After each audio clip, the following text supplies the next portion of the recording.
가지고 함께 또 예배할 수 있는 은혜를 우리에게 내려주신 줄로 믿습니다. 우리 하나님의 가족들이 함께 모였습니다. 우리 전호자로 축복하면서 인사하겠습니다. 축복합니다. 네, 잘 나오셨습니다. 네, 은혜 받으십시다. 네, 복을 받으시려면은요, 아멘.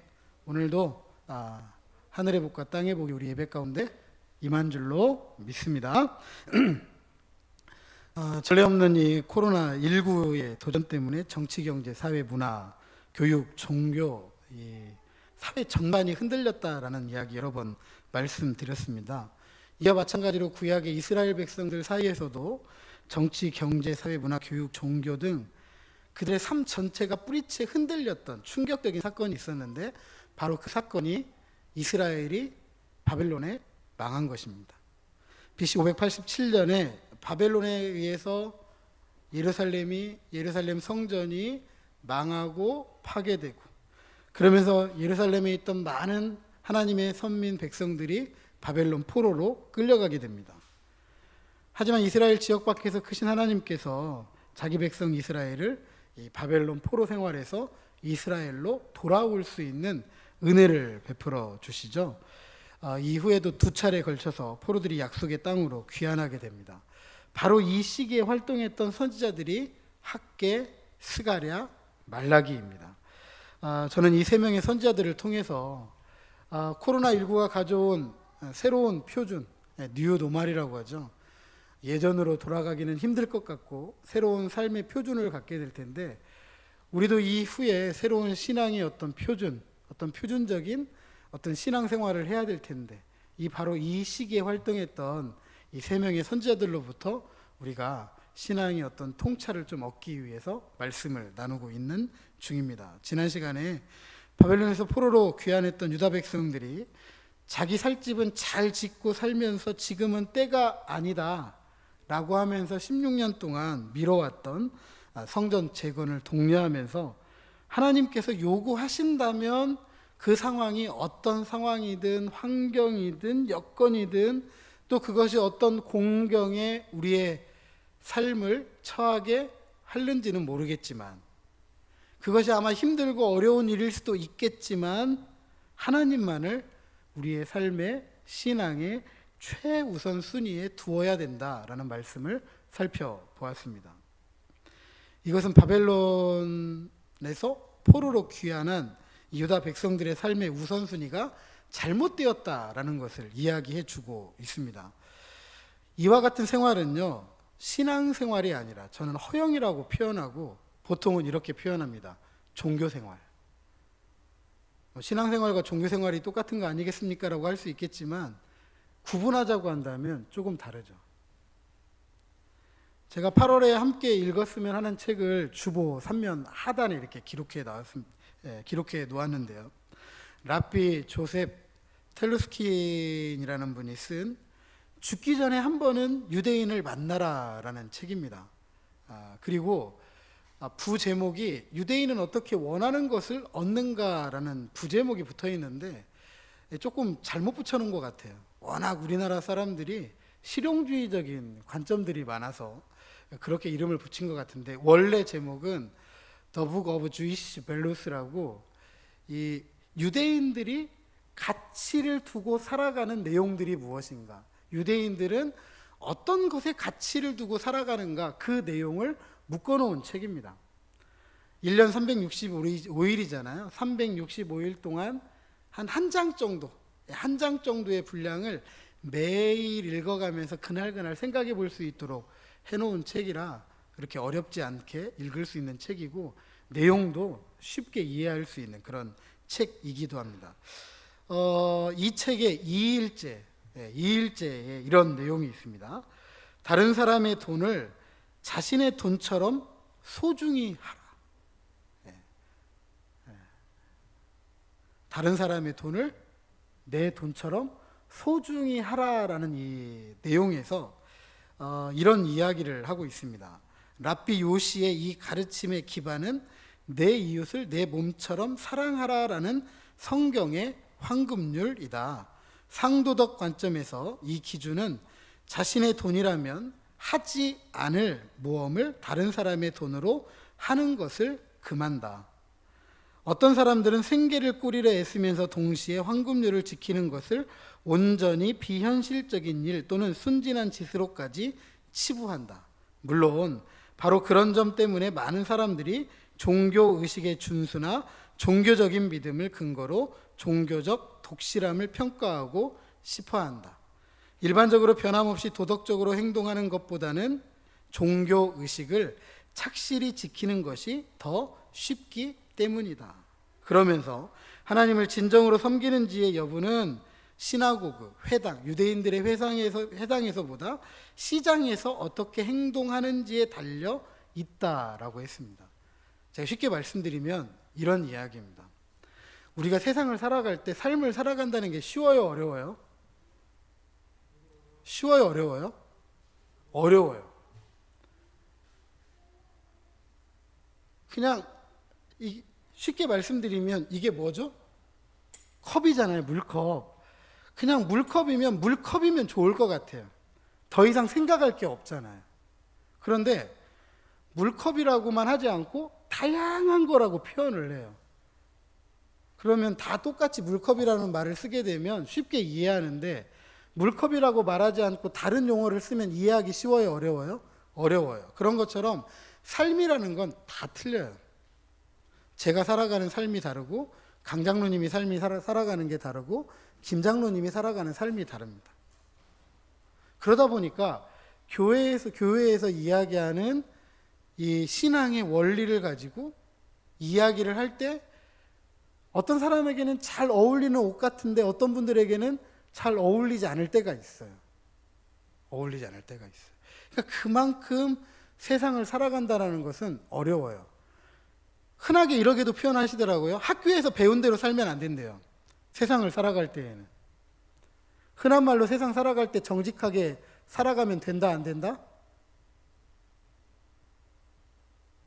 정직하게 살아가면 돼요, 안 돼요?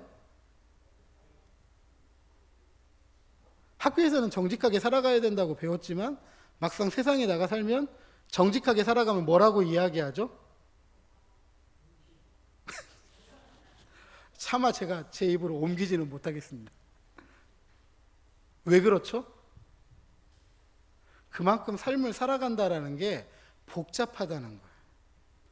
근데 교회 안에 오면 편하죠. 교회 안에 오면 복잡하지 않아요. 왜 그렇죠? 순서가 정해져 있잖아요. 그리고 이 순서를 어떻게 하시면 돼요? 따라가기만 하면 오늘 주일날 예배 하나님 앞에 했잖아요. 이게 이제 종교 생활이라는 거죠. 만약 우리가 이걸 순서대로 해 나간 것만 가지고 나는 하나님을 섬겼다라고 이야기하면 그건 종교 생활이에요. 그런데 이것을 통해서 하나님을 만나고 하나님께서 나에게 주신 음성을 듣고 이 음성을 가지고 세상을 살아갈 때 비록 복잡하고 힘들고 어렵지만 그 말씀의 복잡함과 힘들고 어려움을 부딪히며 살아가면서 말씀을 따라 살아가려고 할 때 그게 바로 신앙생활이라는 거죠. 신앙생활 쉽지 않습니다. 삶이 복잡한 것만큼 신앙생활도 그만큼 복잡하고 힘든 거예요.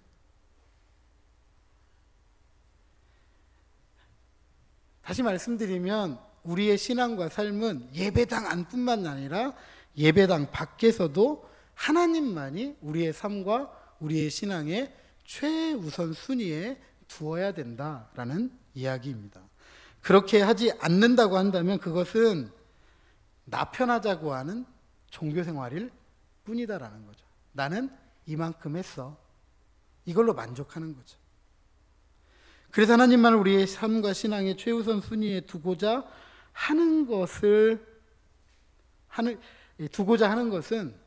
허영을 벗어던지고 진정한 신앙생활을 위한 처절한 영적 싸움이다라고 해도 과언은 아닙니다.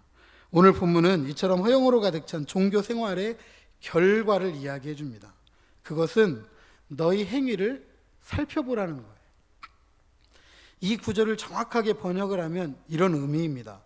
너희들의 마음을 너희의 길에 두라. 너희가 걸어온 길을 신중하게 생각해 보라 라는 것입니다. 삶이 드러나는 외형적인 태도보다는 숨겨진 각 개인의 마음을 돌아보라는 거예요. 우리 흔하게 사람은 마음으로 산다고 이야기합니다. 그래서 우리 이야기 중에 많은 이야기가 네 마음대로 해라, 마음 먹은 대로 된다, 뭐 이렇게 표현하죠. 성경은 이런 마음의 중요성을 뭐라고 표현하느냐? 마음은 하나님께서 임재하는 장소이기도 하지만 사탄이 유혹하는 장소이기다라고 합니다. 그래서 마음을 싸움터라고 이야기하기도 하고요. 또 마음 먹은 대로 살기 때문에 인생 중앙의 살림부라고도 합니다. 그러므로 그동안 내가 마음을 두었던 길, 내가 어떤 마음을 가지고 있었느냐, 그 마음을 따라 살아왔던 길, 걸어왔던 길에 대해서 우리는 되돌아봐야 된다라는 것이죠. 그래서 하나님께 마음을 정하지 못하고 하나님이 뜻하신 길을 걷지 않았고 우선순위에서 하나님을 멀리하고 살았던 삶에 대한 철저한 자성, 자기 반성을 통해서 하나님께로 마음을 두고 그 마음을 따라 살아가면서 하나님의 영광을 위해 살아가야 된다라고 우리에게 메시지를 주고 있는 것입니다. 그런데 앞서 말씀드렸던 것처럼 때가 아니다, 지금은 때가 아닙니다 라고 하면서 16년 동안 성전 재건을 하지 않고 변명을 해왔습니다.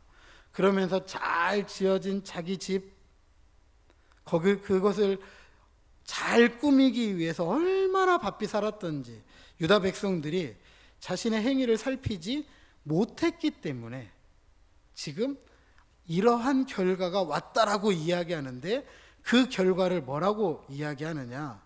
수고의 대가를 찾을 수가 없다라고 하고 있습니다. 많이 뿌렸는데 수확이 적었다. 먹었지만 배부르지 않았다. 물을 마셨지만 갈증을 달랠 수가 없었다. 입어도 따뜻하지 않았다. 싹을 받아도 모을 수가 없었다. 이유가 뭐냐? 마치 구멍 뚫린 전대와 같기 때문에. 구멍 뚫린 전대. 돈주머니가 있긴 한데 그게 어떻게 생겼다고요? 구멍이 뚫렸어요. 넣으면 모아져야 되는데 넣으면 다 빠지는 거예요. 넣으면. 이것이 성전 재건을 16년 동안 미뤄왔던 이스라엘 백성들의 모습이자 유다 백성들의 현실이었습니다. 다시 말해서 우선순위가 뒤바뀐 삶, 특별히 하나님과의 관계에 있어서 우선순위가 자기 중심적인 경우에 완전하게 인생에서, 삶에서 실패할 수밖에 없다라는 것을 그들의 삶을 통해서 배우고 있었다라는 사실입니다. 그래서 하나님이 각 개인의 행위를 살펴보라고 권고하는 것입니다.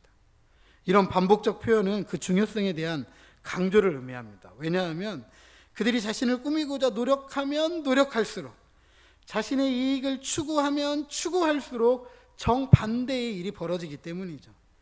잘 되는 일이 없기 때문입니다. 그러므로 철저하게 자신의 삶을 되돌아볼 수 있는 눈이 필요해요. 그리고 그런 삶에서 벗어나서 잘 되는 삶을 위한 책임 있는 믿음의 용기, 즉 신앙생활을 시작해야 된다라는 사실입니다. 역사는 거울입니다. 또 내일은 또 여는 기대가 바로 이 역사 속에 있습니다. 그래서 역사를 꼭 알아야 될 이유가 있더라고요. 그러므로 구약 이스라엘의 거울이 오늘 우리들의 삶을 열어가는 기대가 될 수 있다는 사실입니다. 따라서 수고의 대가를 잃었던 이스라엘 백성들로부터 오늘 수고의 대가를 누릴 수 있는 그리스도인들로서 우리는 다시 일어설 수 있어야 할 것입니다. 이제 수고의 대가를 찾을 수 없는 행위를 돌아보라고 말씀하신 하나님께서 8절에서 구체적으로 3가지를 명령합니다. 너희들이 16년 동안 성전 재건을 미뤄오다 보니까 이런 삶의 행태, 이런 삶을 살아갈 수밖에 없었다는 것을 보고 있지 않느냐? 이제는 바꾸라는 거예요. 어떻게 바꾸라고 이야기하느냐? 저를 따라서 하십니다. 산에 올라가라. 산에 올라가라. 나무를 가져오라. 성전을 건축하라. 올라가라, 가져오라, 건축하라. 우선순위를 잃은 죄로 인한 이런 불행에서 벗어나서 수고의 대가를 누리며 더 나은 삶을 살아가도록 하나님께서 이스라엘 백성들에게 명령하신 게 뭐냐면 올라가라, 가져와라, 건축하라는 거예요. 대부분의 이 주석가들이 동의합니다. 이 부분이 학개서의 핵심 메시지이다. 존 브라이트라는 분 역시 본문이야말로 이스라엘의 전 역사에서 선포된 말씀 가운데 가장 중요한 말씀의 하나이며 필요한 말씀이다라고 역설합니다. 올라가라, 가져오라, 건축하라. 이 세 가지 명령은요, 솔로몬 성전을 건축할 때 이야기하고는 완전히 다릅니다. 솔로몬은 선대 왕이었던 다윗이 이스라엘을 든든하게 세웠잖아요. 그리고 솔로몬 시대에 하나님의 성전을 건축할 수 있도록 다 준비해 나와요. 그건 다윗의 꿈이기도 했습니다. 하나님, 나 하나님 성전을 짓도록 해주세요 그랬는데 하나님이 야, 너는 안 된다. 너는 전쟁터에서 너무 피를 많이 흘려가지고 넌 안 되고 네 아들이 하도록 하겠다라고 하니까 다윗은 아들이 할 수 있도록 다 준비를 해줘요. 그때는 이스라엘이 어떤 때예요? 평안할 때, 또 돈도 많을 때, 땅도 넓을 때, 영향력도 클 때, 이웃나라가 다 다윗에게 무릎 꿇을 때. 그러니까 하나님의 성전을 지을 때 어떻게 짓겠어요? 가장 좋은 것, 가장 값비싼 것. 아마 이 다윗이 생각했을 때 하나님의 성전을 지을 때 자기가 보았던 이웃 나라들의 다른 성전들보다 가장 좋게 지으려고 솔로몬이 그렇게 지을 수 있도록 그런 재료들을 준비했을 거예요. 심지어 성전에 쓰일 나무 한 그루를 가져올 때에도 그냥 야산에 있는 나무를 끊어온 게 아니에요. 레바논에 있는 백향목. 그걸 수로로 운송해 와가지고 그걸로 솔로몬이 성전을 짓거든요. 근데 오늘 본문에 보면 뭐라고 한다고요? 그냥 산에 올라가라는 거예요. 그 산이 어떤 산이에요? 레바논에 백향목이 있는 산이 아니라 네 바로 옆에 있는 산에 올라가라는 거예요. 거기서 그 나무 가져오래요. 그리고 그 나무로 건축하래요. 그냥 마음만 먹으면 언제든지 구할 수 있는 재료, 값비싼 거 말고, 좋은 거 말고 마음만 먹으면 할 수 있는 그걸 준비하라는 거죠. 그러니까 하나님께서 요구하신 것은요, 재료예요, 재료 아니에요? 재료예요, 재료 아니에요? 재료 아니에요. 뭐가 필요한 거예요? 마음이 필요한 거예요. 하나님의 말씀, 지금 16년 동안 미뤄왔던 내 집 지으라고 하는 이 말씀에 따를 것이냐 말 것이냐의 문제인 거죠. 성전을 향한, 하나님의 성전을 향한 각 사람의 마음, 하나님은 우리의 신앙과 삶에 최우선순위에 둘 것인가 말 것인가, 이걸 요구하는 거예요. 신약성경에 보니까 하나님은 우리의 마음을 자신의 성전 삼으신 줄로 믿으시기 바랍니다. 바로 우리 각 사람이 하나님의 집이자 하나님을 계시하는 수단이고 하나님의 구원의 계획이자 비전이라는 거죠. 우리의 삶을 통해서 하나님과 교제하고 또 하나님은 우리의 삶을 통해서 경배를 받으십니다. 따라서 우리는 이제 하나님을 귀로만 듣는 사람들이 아니라 눈으로 보고 손으로 만지면서 예배하고 그분의 말씀을 따라서 순종하며 하나님의 신실한 언약 백성으로서 의무를 하고 살아가는 믿음의 사람들입니다. 그러므로 우리의 신앙생활은 다분히 하나님 자신의 계시가 되어져야 되고 말씀 선포에 따른 순종과 의무를 다하는 하나님 중심적인, 하나님께서 우리 마음을 성전 삼으셨으니까 이 마음 성전 중심적인 이런 신앙생활 우리가 해야 된다라는 사실입니다.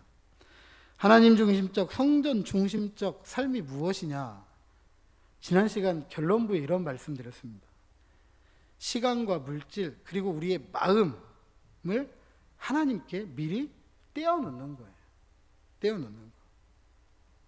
예배 시간, 기도 시간, 봉사 시간 등 우리의 남는 시간 어느 시간에 하면 되겠지 이게 아니라 하나님께 드려질 시간을 미리 떼어놓고 그 시간을 하나님 앞에 드리는 거예요. 물질도 마찬가지예요. 살아야지.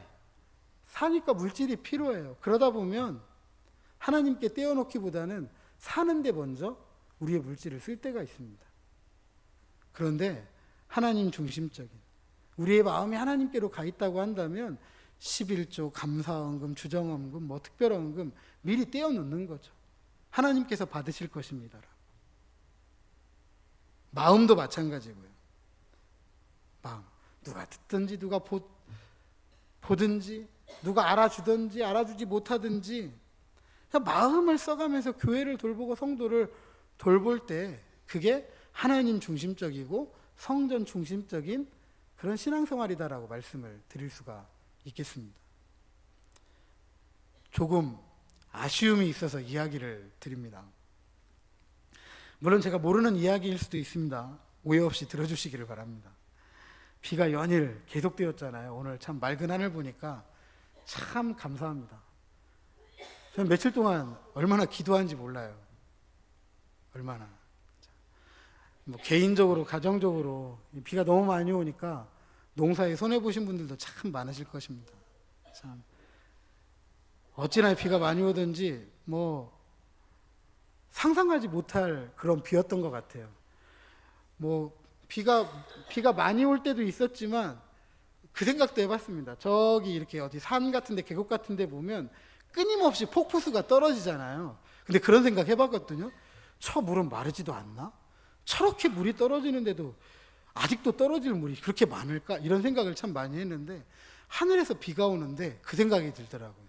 아직도 떨어질 비가 많을까?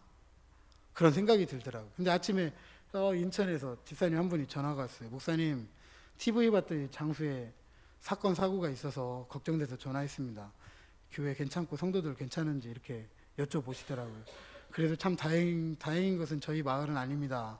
이런 말씀 드렸더니 지금 인천은 비가 쏟아지고 있습니다. 이런 얘기를 하시더라고요. 다행히도 뭐 인천은 크게 피해가 없어서 다행이라고 이야기는 하는데 참 인간의 힘으로 할 수 없는 게 이런 일이다라는 걸 다시 한번 생각하게 됩니다.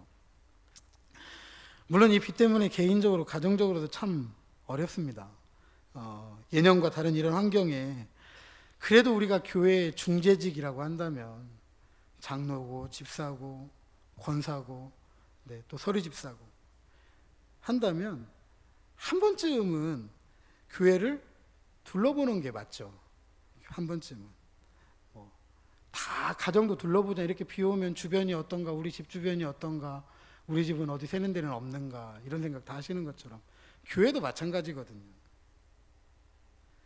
어디 문제되는 것은 없는지, 비가 새는 곳은 없는지, 우리가 예배를 드리는 데는 문제가 없는지, 이 문제를 어떻게 하면 어떻게 해결할 수 있을지 또 생각도 해보고, 또 중재직들이니까 교회가 이런 문제들이 있으니까 서로 연락도 해가면서 이런 데 어쩌면 좋을까 서로 이야기도 나누시고, 또 그러다가 재직회가 되었을 때 서로 또 이런 이야기들을 안건으로 내놓고 또 이야기도 하시고,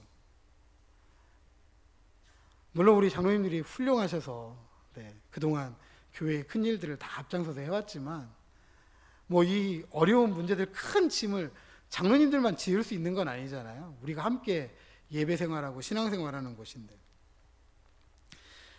조금 우리가 교회를 함께 섬긴다고 하는데 이게 좀 느껴지고 그래야 되는데 조금 그런 면에서 좀 아쉽지 않았나 이런 생각을 좀 하는 거죠. 제 개인적인 목회자 입장에서 저는 그렇게 생각합니다. 그런 것들이 서로 느껴지고 서로 알아지고 그러면서 함께 섬기고 세워가는 것이 교회의 중재직의 모습이고, 이것이 이제 우리가 꿈꾸는 작지만 강한 교회로 일어서고 나아가는 그런 일이지 않을까 생각을 해보았습니다. 그리고 이러할 때 하나님께서 기뻐하시고 영광을 받으신다라고 했습니다. 정확하게 번역하면 그리하면 내가 그로 인하여 기뻐하고 또 영광을 얻는다라는 것입니다. 성전 건축의 목적은 하나님의 기쁨이자 하나님의 영광입니다. 오해하지 마십시오. 다윗이나 솔로몬이 생각했던 값비싼 재료로 만들어진 그런 성전이 아니라 우리의 마음이 어디로 향해 있느냐, 우리의 마음에 무엇이 최우선 순위에 놓여져 있느냐, 이 이야기라는 거예요.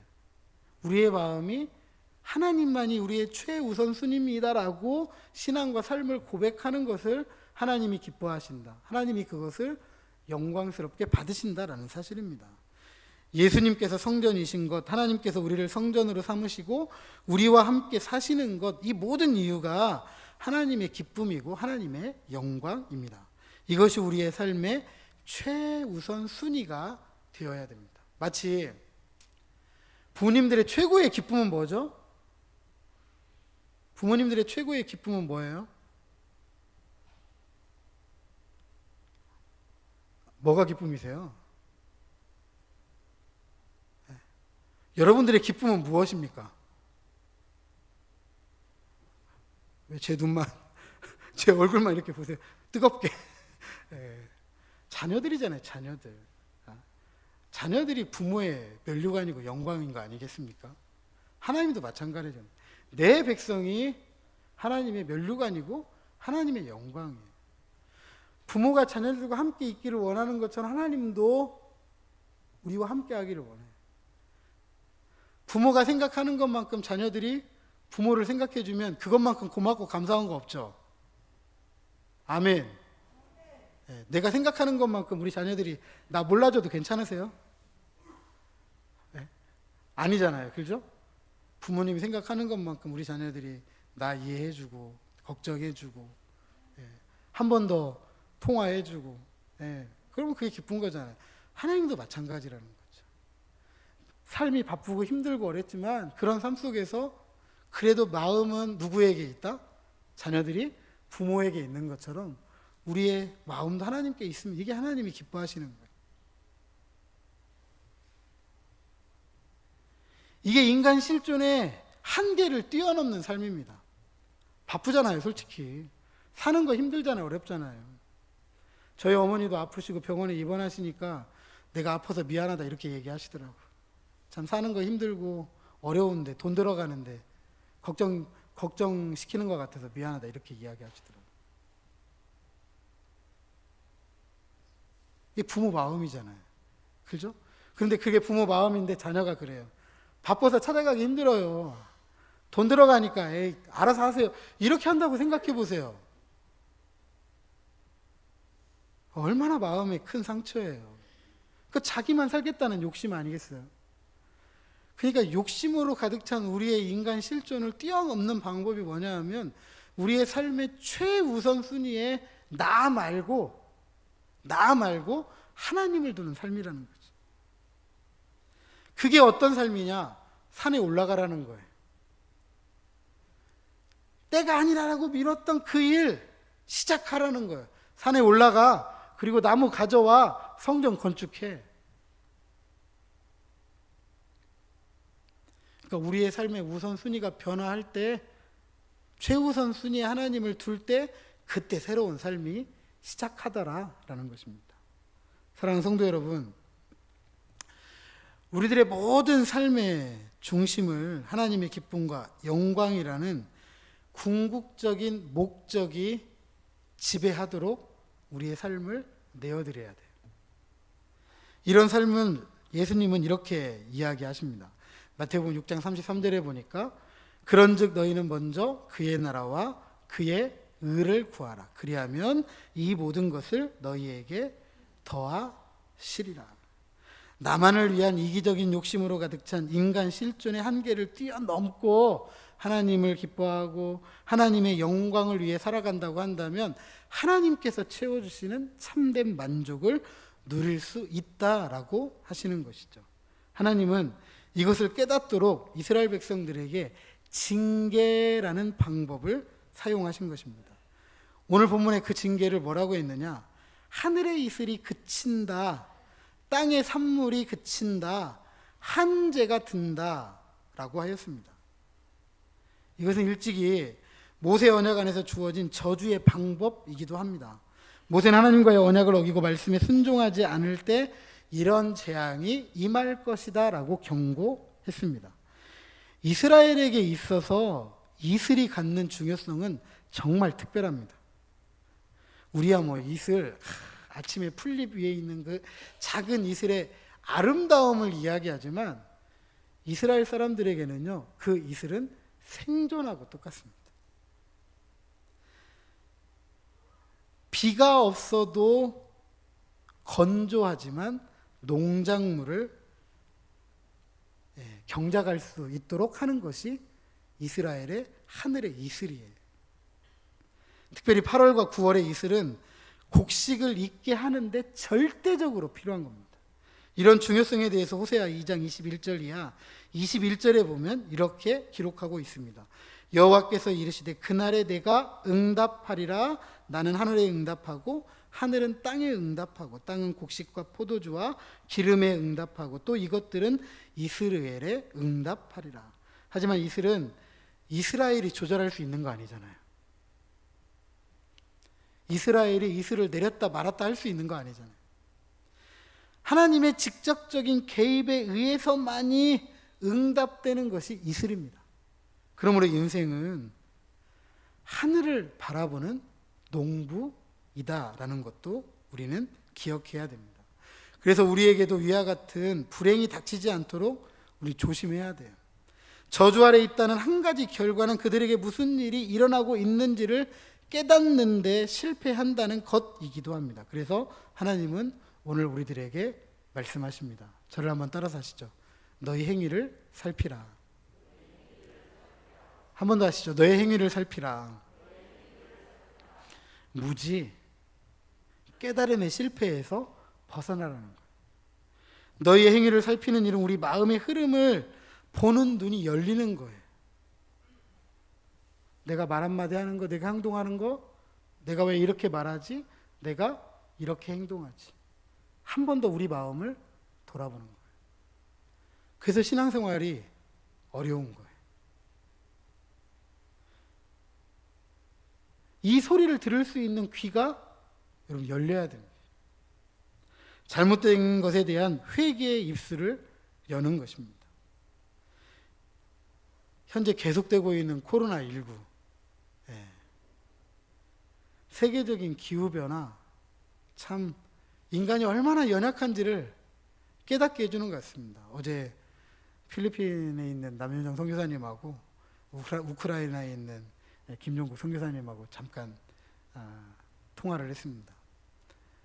필리핀은 지금 한 5천 명씩 하루에 확진자가 5천 명씩 늘어나고 있어서 오늘 이제 예배드리러 그 빈민가에 가야 되는데 방역 조치가 더 강화돼 가지고 갈 수 있을지 못 갈지 모르겠습니다. 이런 얘기를 하더라고요.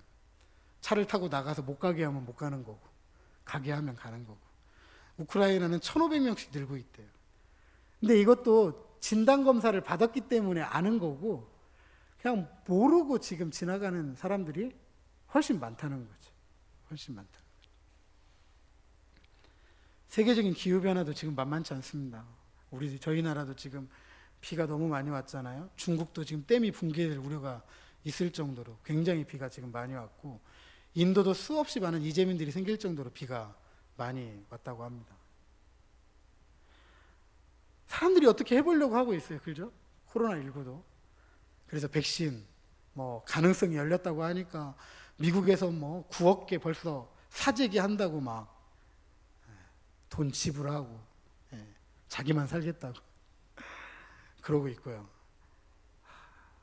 그런데 이 전문가들 이야기는 백신이 백신다우려면 백신을 우리가 투약을 했을 때 기간이 얼마만큼 되느냐 이게 가장 중요하다고 이야기합니다. 그래서 어렸을 때 우리 아이들 예방 접종 하셨잖아요. 그게 다 백신이잖아요. 근데 어렸을 때 맞은 그 예방 접종이 언제까지 가죠? 평생 가잖아요. 근데 이 코로나19 백신을 지금 연구 개발하고 있는데 과연 접종을 했을 때 얼마나 가겠느냐는 거죠. 얼마나. 독감은 지금 백신을 만들어서 1년 갑니다. 그래서 1년에 한 번씩 하는데 과연 이 코로나19 백신은 1년을 갈 것인가? 1년이 가지 않으면 백신을 만들어봤자 효과가 없는 거죠. 그때 치료하는 게 낫지 백신을 만들어봤자 의미가 없다라는 거죠. 지금 저희 나라도 이런 표현 쓰고 있습니다. 위드 코로나. 그전에는 코로나를 빨리 종식시켜야 된다고 했는데 이제는 코로나하고 함께 살아야 된다. 이런 표현 쓰고 있습니다. 그러니까 코로나가 종식될는지 조금은 회의적인 이런 생각들을 갖고 있다는 걸 알 수가 있죠. 다시 말씀드리면 막아보려고 이겨보려고 사람들이 노력했는데 그렇게 큰 효과는 없는 거죠. 그만큼 이런 전염병, 어떤 자연재해 이런 것들을 통해서 우리가 알 수 있는 것은 우리가 얼마나 연약한지, 우리가 얼마나 힘이 없는지 이걸 너무나도 처절하게 보여주는 겁니다. 그걸 누가 직접적으로 느끼느냐? 우리 농사 짓는 여러분들이 더 잘 느끼시잖아요. 비가 한도 끝도 없이 오니까 밭에 작물은 키우지만 어떻게 할 수 있는 일이 없어요. 그냥 썩어가는 걸, 타들어가는 걸 볼 수밖에 없는 거죠. 바로 이때 우리가 할 수 있는 게 뭐냐? 하나님, 내가 연약합니다. 나는 무능합니다. 나는 무지합니다. 하나님을 찾는 신앙인이 되어야 되는 거죠.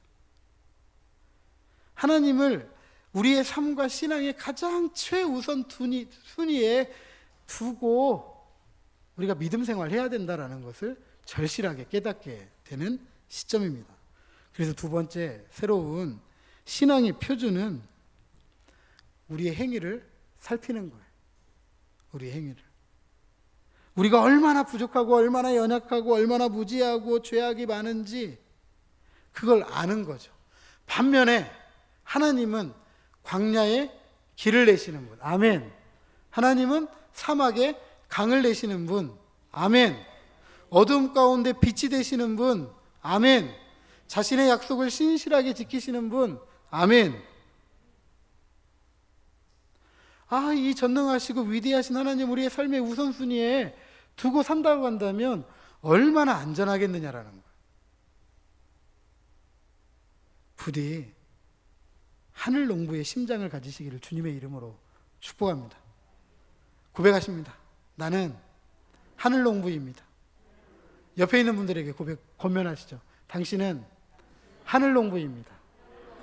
이런 하늘 농부의 심령으로 하늘을 우러러 보시고 겸손하게 주님의 은혜를 구하면서 하나님을 영화롭게 할 뿐만 아니라 영원히 하나님을 즐거워하며 보장된 저 하늘의 삶을 풍성하게 받아들이는 저와 여러분 우리 모두가 되시기를 주님의 이름으로 축복합니다.